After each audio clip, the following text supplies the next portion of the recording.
이재명 대표와 그 문재인 전 대통령 수사 관련 내용으로 넘어가겠습니다. 일단은 어제는 위증교사를 잠깐 다뤘기 때문에 오늘은 선거법 위반 부분을 좀 다룰게요.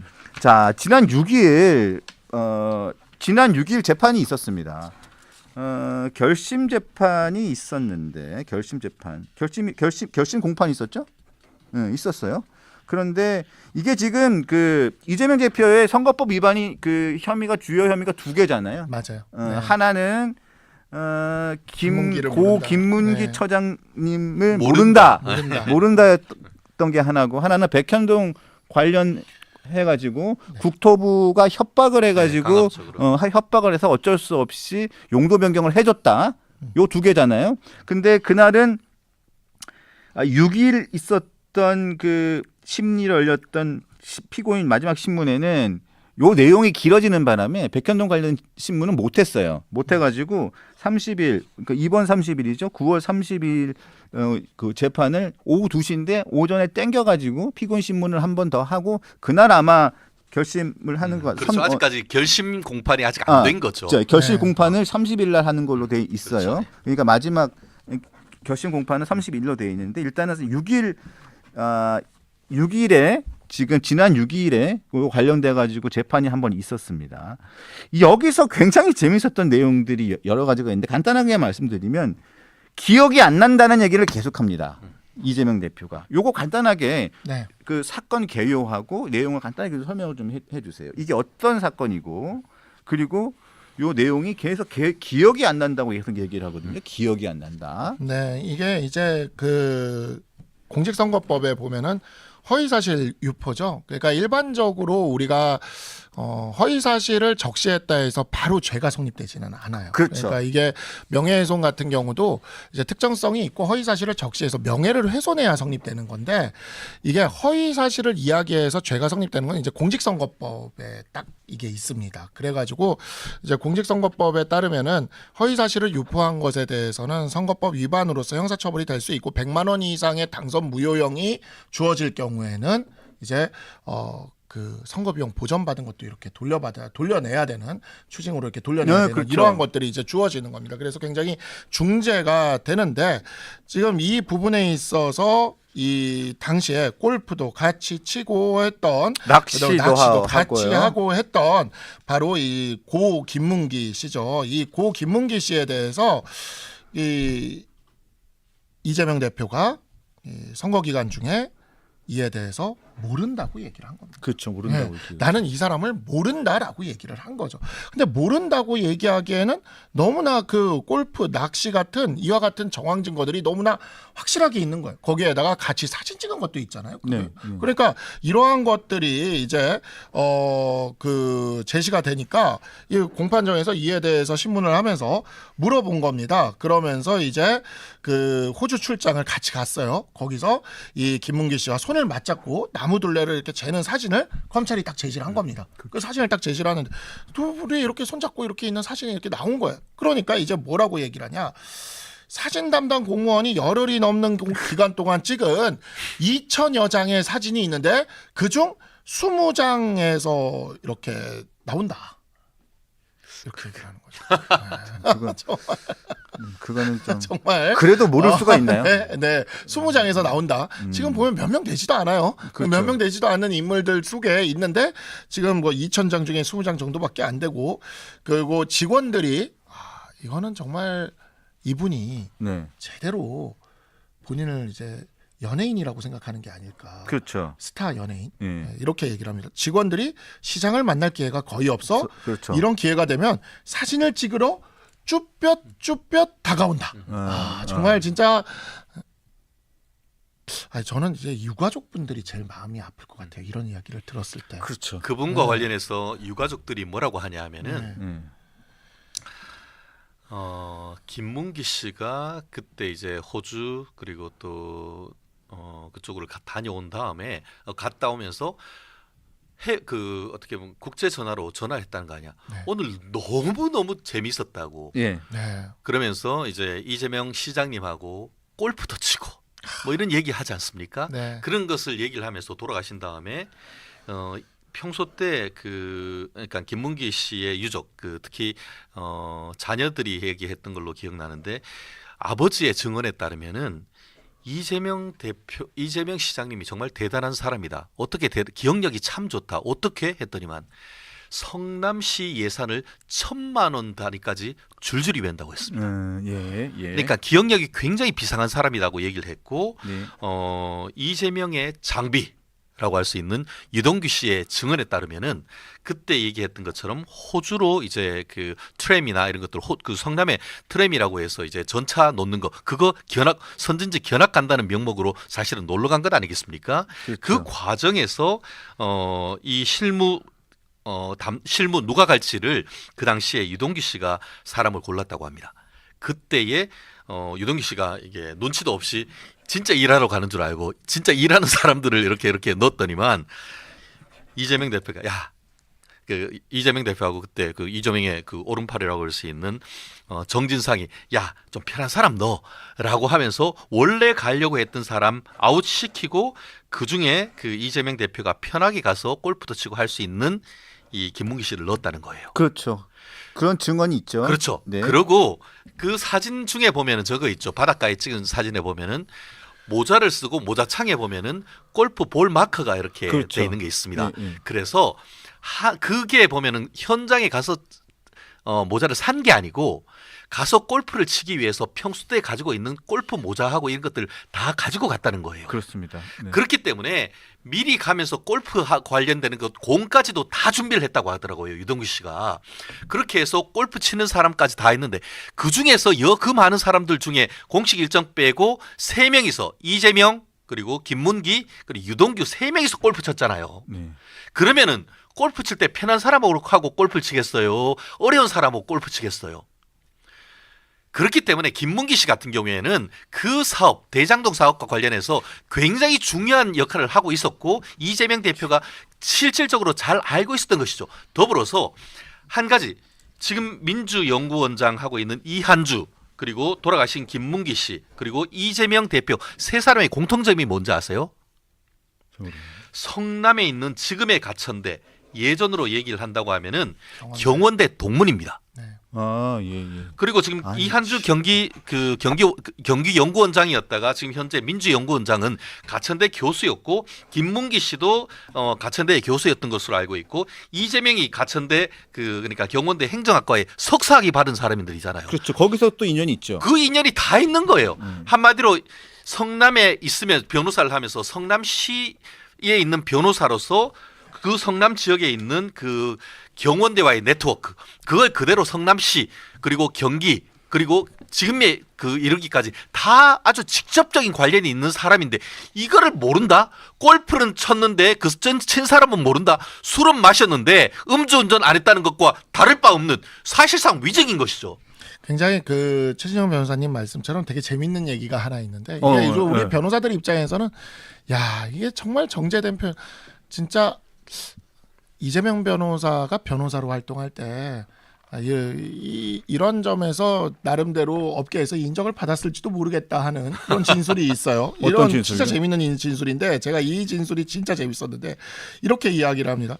객관적으로 접촉은 했던 것은 맞지만 사람의 기억력은 한계가 있다. 야. 이게 지금 그 말씀하신 술은 마셨는데 술 마시고 운전해요. 그렇죠. 네, 이게 정말 재밌는 진술이거든요. 그러니까 이거를 탄핵은 할 수가 없는 거예요. 왜냐하면 사진이 이렇게 많잖아요. 2,000장 중에 20장이라고는 하지만 어쨌든 객관적으로 접촉은 했는데 했던 것 같지만 네. 사람의 기억력은 한계가 있다. 그렇죠. 그러니까 이게 이제 우리가 그 법률가들이 그 서면에 쓸 때 약간 기술적으로 쓰는 표현들이 있어요. 객관적인 거를 팩트를 부인할 수는 없는데 그거에 이제 법적인 의미를 없애도록 하기 위해서 이러한 부분을 쓰는데 그러면서 또 뭐라고 얘기를 하냐면 사실 검사님들과 2년 가까이 보는데 죄송하지만 이름을 특정할 수가 없다. 그러니까 나는 검사님들이 이름도 기억을 못하니까 이 사람들도 객관적으로 만났지만 특정할 수가 없다라고 이야기를 하는 거죠. 그랬더니 이제 검사가 이렇게 물어봅니다. 그러면 다른 출장 가서 골프 치셨어요? 이렇게 물어보니까 그렇죠. 바로 이렇게 얘기를 하죠. 정치적으로 악용될 여지가 있는 질문이니 질문이다. 대답하지 않겠다. 진짜 어마어마합니다. 그러면서 이제 그 결정적으로 고 김문기 씨의 유가족의 가슴에 대못을 박는 발언을 하는데 바로 이런 발언을 하죠. 유동규만 해도 엄청 시끄러운데 그 사람과의 특별한 인연이나 기억이 없기 때문에 관심을 가질 특별한 이유가 없다. 사람에 대한 존재나 이런 가치를 굉장히 부인하는 발언이죠. 그렇죠. 네. 네, 정말 저는 정말 법리적으로 자신이 빠져나갈 궁리만 하면서 대답을 한다면 할 수 있는 대답일 수 있어요. 그렇기는 하지만 와 정말 진짜 그 김문기 씨의 유가족 마음에서는 진짜 피눈물이 날 것 같은, 눈에서는 피눈물이 날 것 같은 그런 발언들이라는 생각이 들고요. 골프를 셋이 치는데 한 명을 모르겠다. 그 한 명은 이제 쭈뼛쭈뼛 진짜 나한테 와서 사진 찍어달라고 얘기하는 쭈뼛쭈뼛 다가와서 얘기하는 그런 사람이다. 정말 저는 진짜 말이 안 나옵니다. 저는 그 법률 관련된 분들이나 이런 분들하고 대화를 이렇게 가끔 나눠 보면 이재명 대표의 재판, 특히 이 그 고 김문기 전 처장과 관련된 위증이라던가 이런 재판에 임하는 이재명 대표의 이 발언이나 이런 그 언어 습관들을 보면 비슷한 이야기를 하시는 분들이 많아요. 이런 게 위증이나 이런 부분들, 거짓말이다 이런 부분을 떠나서 이 단어나 발언을 하는 이 행태나 그 습관을 보면 굉장히 권위적이다. 그리고 사람을 도구로 보지 않느냐라는 이상한 그러니까 좀 불편한 게 있다라고 얘기를 하는데 어떤 거냐면 굉장히 이런 단어를 많이 써요. 부하 직원, 하위 직원, 나보다 아래에 있는 사람 이런 식의 표현을 많이 씁니다. 이거 제가 그래서 찾아봤더니 이런 증언들을 해요. 지난 6일 그 피의자 신문에서도 이재명 대표가 이런 말을 했습니다. 유동규 밑에 있는 직원에 불과하다. 밑에 있는 직원, 그러니까 하위 직원이란 얘기죠. 하급 실무자가 시장과 무슨 관계가 있나? 하위 실무자. 자, 하위 직원이랑 놀 만큼 한가한 사람이 아니다. 직급으로 따지면 산하기관 간부도 아니고 실무팀장 정도인데 시장에게 말 걸거나 하는 게 불가능하다. 또 상식적으로 시장이 타는 차를 공사본부장인 유동규가 운전을 안 하고 자기 부하가 운전하게 하고 다녔겠냐? 그럴 것 같지 않다. 자기 부하, 유동규의 부하. 아니 이 성남 시장 시절의 이야기를 지금 회상하는 거잖아요. 자, 성남 시장이라는 자리가 매우 고위직인 거는 인정합니다. 그런데 도시개발공사 처장이라는 직도 굉장히 고위직이에요. 하지만 고위직이고 아니고를 떠나서 누군가의 가장이고 누군가의 가족입니다. 아버지고 부인, 남편이고 누군가의 아들이고 누군가의 가족이에요. 그런데 그 직장에서의 직책을 가지고 나의 부하다, 하위 직원이다, 하위 간부다. 그런데 내 차를 운전할 수 있겠느냐? 나한테 말이라도 걸 수 있겠느냐? 이런 식으로 사고를 한다는 거잖아요. 네. 그런 사고가 머릿속에 박혀 있는 거잖아요. 저는 이걸 보고 굉장히 깜짝 놀랐습니다. 그러니까 이 사건의 여부를 떠나서 유죄 무죄 이 부분을 떠나서 저는 이런 사고방식을 갖고 있다는 게 굉장히 놀랐고 이 재판정에서 이런 얘기들을 이재명 대표가 꺼리낌 없이 수차례 반복한다는 점에서 저는 굉장히 놀랐습니다. 사실 이재명의 자서전에 나오는 내용이 그 비슷한 게 벌써 있어요. 무슨 말이냐면은 네. 어릴 때 자기가 체구가 작고 하니까 공장 다닐 때 무시당했다라고 얘기를 하고 그거 벼르다가 한판 해가지고 완전히 죽여버렸다 뭐 이런 내용이 나온단 말이에요. 그랬더니만 다른 사람들이 나를 쉽게 보지 않았다 이런 기본적인 내용이 나오거든요. 그러고 나서 본인이 이제 변호사가 된 때에도 그 아마 많이 보셨을 겁니다. 아마 그 정자동에 있는 어떤 그 뭐 재건축 재개발 관련해서 시장 때 뭐 하니까 옆에서 민원인들이 좀 얘기를 하니까 가가지고 내가 어쨌단 말이야 하면서 막 그냥 보면 시민들한테 그런 게 있었던 엄청나게 것 같아요. 헛슬 플레이하는 케이스가 있지 않습니까? 네. 그리고 그 외에 지금 하급자네 뭐네 요즘 얘기로 한다고 하면 직장 갑질 로 한다고 하면 그런 갑질이 어느 것이죠. 동료인 것이고 사실 요즘 같은 경우에는 수평적인 리더십을 강조를 하면서 뭐 하급자라 한다 하더라도 굉장히 존중하고 하는데 여기 지금 이재명 대표는 정말 무슨 본인 외에는 밑으로 깔면서 다 사람들이 무슨 까제깨구리 붕어인 것 같아. 그런데 그렇게 하급자인 사람하고 한국이 아니고 저 호주 있는 데까지 가서 뉴질랜드. 3명 뉴질랜드까지 네. 가서 골프를 쳐요? 그렇게 하급자와 같이 골프를 치고 바다 낚시를 해요? 앞뒤 말이 안 맞잖아요. 그 그러면 기억이 그렇게까지 안 난다? 그렇죠. 그렇게 하급자인데 같이 골프를 쳤는데 골프를 지금 그 제 인생에 해외에 가서 그 이재명 이 시장 할 때 해외에 가서 골프 친 게 몇 번 되겠습니까? 수십 번, 뭐 한 달에 한 번씩 갔다고 하면 누구 쳤는지 잘 기억도 못 할 거예요. 그렇지만 평소 때 시장이 되면서 이게 그 골프 치기 힘들었을 거 아닙니까? 그러니까 이제 이 그 유동규 증언에 따르면은 이럴 때 시장 그 해외에 나가지고 골프도 치고 그렇게 하기 위해서 나가는 목적이 강했다라고 얘기를 하거든요. 그렇게 했을 때에 여러 명이 수십 명이 갔을 때 그 중에서 딱 3명 골라가지고 골프 쳤다라고 하면은 그 사람을 몰랐다는 것이 상식에 현저히 바라는 것이죠. 법조인들은 그렇게 판단을 한 겁니다. 이게 상식에 과연 건전한 상식에 부합하는가?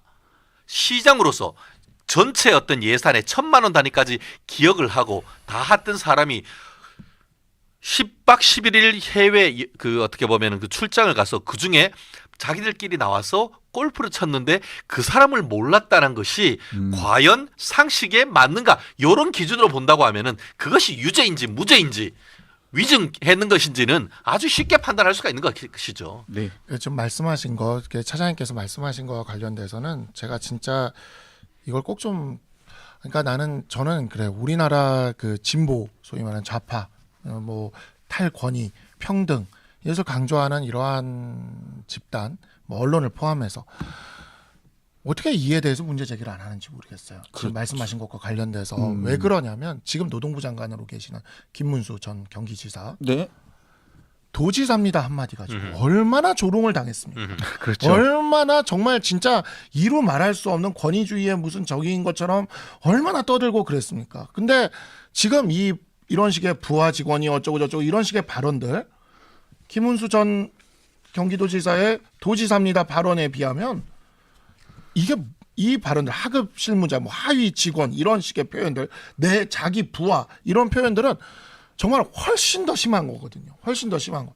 근데 조용해요. 한마디 말도 안 하는 거죠. 예전에 제가 또 하나 기억이 나는 게 김태호 전 경남지사. 네. 이분이 총리 지명되고 나서 또 얼마나 또 무슨 갑질이 있었다고 뭐 이러면서 떠들어댔습니까 그때. 네. 제가 그게 기억이 나요. 근데 지금 이재명 대표 앞에만 가면 다 조용해지는 거예요. 다 조용해지고 한마디도 안 하고 이러한 애티튜드나 이런 자세에 대한 것에 대해서도 전혀 이야기를 하지를 않습니다. 이재명 대표가 틈만 나면 하는 이야기가 있어요. 버릇이 없어. 예의가 없어. 아니 정말 저는 진짜 정치인이 국민들한테 언론에게 그때 그 언론에게 했어요. 그 버릇이 없어 예의가 없어. 그랬나요? 예, 그때 그 도지사 당선된 날. 당선된 날. 네. 아, 질문이 나왔는데 MBC, SBS 질문이 연결하니까. 나왔는데 TV조선 아니었나요? 아니요. 아, MBC였군요. 그것도 네. 자기들 그쪽 매체였어요. 그랬는데 인이어를 뽑으면서 그때 버릇이 없어 하면서 아, 맞아. 기억납니다. 정말 진짜 정말 저는 경악을 했거든요. 네. 그때 어떻게 정치인이 언론에 그것도 생중계 국민들이 다 보는 상황이었잖아요. 거기서 그리고 자기가 당선된 어찌 보면 그 좋은 날이지 않습니까? 그날 버릇이 없어라는 이야기를 한다라는 게 굉장히 충격적이었거든요. 근데 그 버릇이 없다는 말이 입버릇처럼 그렇게 됩니다. 작년에 단식할 때도요. 아, 단식인지는 단식 있었죠. 뭐 저기 하지만 어쨌든 우리 단식할 때도 보면은 네. 거기 앉아서 양반다리를 앉아가지고 지지자들이 큰 절을 하는 걸 받아요. 아, 아니요, 저는 진짜 정말 그 기억이 진짜, 안 나는데 그런 예. 일이 있었죠. 있었나요? 네, 지지자들이 예. 큰 절을 하는 걸 생생하게 봤습니다. 기억합니다. 아, 저는 네. 기억이 안 나는데 이거 있었군요. 최근에는 아버지 발언까지도 듣죠. 아, 예, 그렇죠. 아니 나는 정말 진짜 이게 탈권위 평등을 내세우는 소위 말하는 그 진보 좌파의 모습인지 아니면 저기 조선시대 유림의 모습인지 난 모르겠어요 도대체가. 안동이 고향이어서 네, 그렇습니까? 그러니까 유림의 모습. 근데 안동을 비하하시면 안동은 안동 아닙니다. 분들은 이재명 안동 사람이라고 안 해요. 청송 쪽 사람이라고 하죠. 맞아요. 청송을 비하시는 겁니다. 그렇죠. 청송도 하면 안 됩니다. 서로 그런 식으로 얘기를 하더라고요. 그러니까 이분이 진짜 굉장히 독특한. 그러니까 조선시대 유림인가 이게 지금. 그러면 지금 민주당은 조선 유림의 후손인가? 응? 지금 그 군사부 일체 그 정신을 지금 갖고 있는 거. 그리고 대통령 어떻게 보면 그 시장이라는 자리, 도지사라는 자리, 그리고 지금 가지고 싶어하는 대통령이라는 자리를 임금 군자로 생각하는 건가? 이 민주주의 시대에 정말 이해를 할 수가 없고 정말 퇴행적이라는 생각밖에 들지가 않습니다. 네. 자, 이재명 대표의 사법 리스크 관련된 부분은 진짜 사실 계속 재판이 진행 중인 거잖아요. 그런데 지금 알려진 거 제 기억 속에만 보니까 7개 사건에 네. 12개죠. 12개 혐의에 혐의에. 재판이 지금 다 병합된 것까지 합하면 4개죠. 4개가 재판이 4개. 4개고 하나가 더 기소되면 5개가 네, 되는 거죠. 맞아요. 네. 그러니까 현재 지금 저희가 얘기한 거는 재판 하나입니다. 한 개죠. 그 재판 하나에서도 재판 하나에 하나만 부분만. 지금 얘기를 한 거예요. 네, 일부만 맞아요. 얘기한 건데